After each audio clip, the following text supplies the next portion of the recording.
देखिए, दिल्ली पुलिस एक केंद्र शासित एजेंसी है और जिस तरह से ईडी है, सीबीआई है, एसीबी है, उसी तरीके से दिल्ली पुलिस है।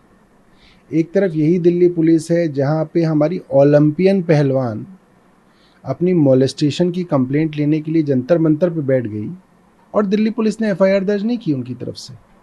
सुप्रीम कोर्ट ने एफआईआर दर्ज कराई और उसके बाद भी भारतीय जनता पार्टी के सांसद बृजभूषण शरण सिंह कभी गिरफ्तार नहीं हुए। उनकी पुलिस रिमांड नहीं मांगी गई।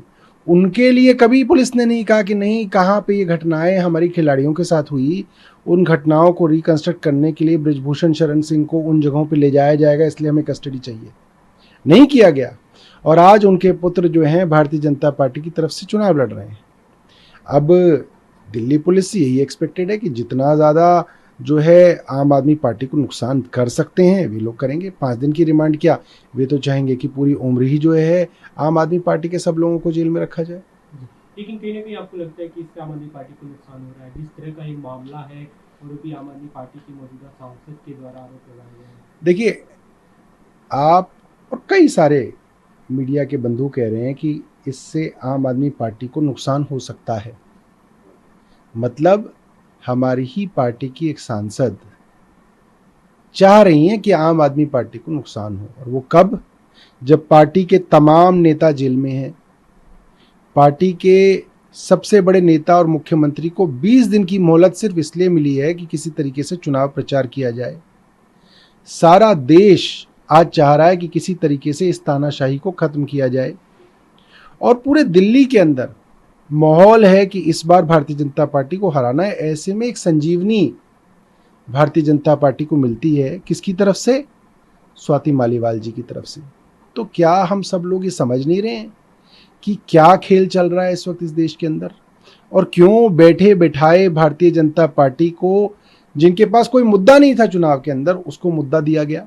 तो ये सब समझ रहे हैं कि कौन दोस्त हैं, कौन दुश्मन है, कौन किसके लिए काम कर रहा है, ये सब लोग आज समझ रहे हैं।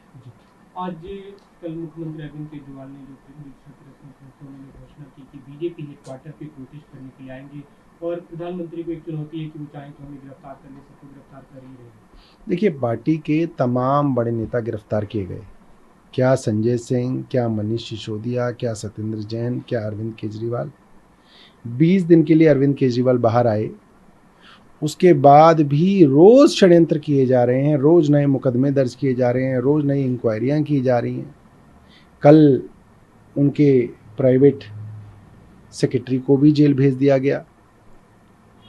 तो अगर प्रधानमंत्री को इतनी नफरत है आम आदमी पार्टी से और उनको लगता है कि आम आदमी पार्टी के सब नेताओं को जेल भेज के वे आम आदमी पार्टी को खत्म कर देंगे, नष्ट कर देंगे, तो उनकी भूल है। हम आज 12 बजे भारतीय जनता पार्टी के मुख्यालय में जाएंगे कि आप एक एक करके ड्रामेबाजी बंद करिए, आप सबको गिरफ्तार कर लीजिए ना, मगर इसके बावजूद भी आम आदमी पार्टी खत्म नहीं होगी। जितने लोगों को गिरफ्तार करोगे उनसे 100 गुना ज्यादा लोग दिल्ली के गली मोहल्ले के अंदर आम आदमी पार्टी के पक्ष में नेता बन के खड़े होंगे। अभी लेकिन पूरी एक तरह से वीडियो रोड पुलिस छावनी में तब्दील है। पुलिस की तरफ से बयान है कि कोई अधिकारी इसके लिए परमिशन नहीं दी गई है, मार्च नहीं करने दिया जाएगा आम आदमी पार्टी के नेताओं का। कि पुलिस वालों ने कब मार्च करने दिया है हमें? पुलिस वालों ने तो कभी नहीं मार्च किया, नहीं करने दिया। हमारे नेता तो जब गिरफ्तार कर रहे थे तो भारतीय जनता पार्टी तो विरोध कर पा रही थी, चाहे कनॉट प्लेस पे करना चाहें या कहीं पे भी करना चाहें, मगर आम आदमी पार्टी के जैसे ही 100 लोग इकट्ठे होते थे उनको भर भर के जो है थानों के अंदर गिरफ्तार किया गया।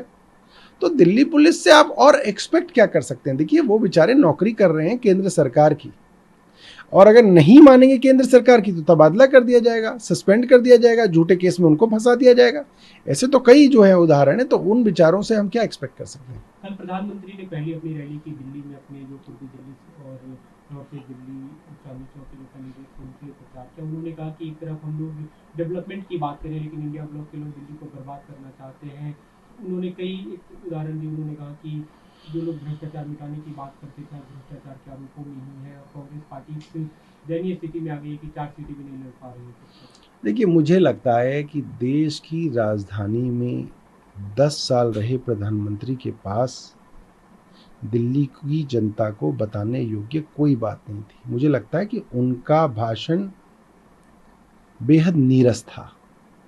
उनके भाषण में कोई ऐसी चीज़ नहीं थी जिससे दिल्ली वालों को लगे ये प्रधानमंत्री हैं और ये देश की राजधानी को ये देके जाएंगे, अगर इनकी सरकार बनेगी तो ये करेंगे। दूसरी बात, मुझे लगता है कि प्रधानमंत्री के बीच मन में एक अपराध बोध भी है।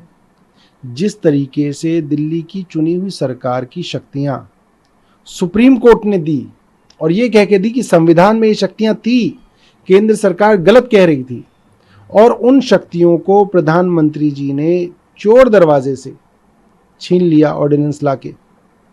एक अपराध बोध प्रधानमंत्री के भाषण में दिखा कि उन्होंने दिल्ली के लोगों की बेइज्जती की, दिल्ली के लोगों की वोट की ताकत को कमजोर किया और दिल्ली के साथ प्रधानमंत्री जी ने सौतेलापन किया। उन्होंने केंद्र सरकार की एक सोलर पॉलिसी का जिक्र करते हुए कहा कि उसके तहत 300 यूनिट फ्री बिजली मिलेगी। तो बिल्कुल ठीक बात है। प्रधानमंत्री जी अपने यहाँ ही करके दिखा दें। प्रधानमंत्री जी अपने जो है 5 नेता चुन लें और उनके यहाँ जो है फ्री बिजली जो है दिखाए कि कैसे आ रही है। हमने तो नहीं देखा, कोई बिल हो तो आप हमें दिखा दीजिए, प्रधानमंत्री जी दिखा दें दिल्ली के अंदर उनके 5 नेता जो भारतीय जो है हमारी सरकार से सब्सिडी नहीं ले रहे हैं और सोलर की वजह से जो है उनको जो है उनका बिल ज़ीरो आ रहा है, पूरा का पूरा बिल ज़ीरो आ रहा है, दिखाएं।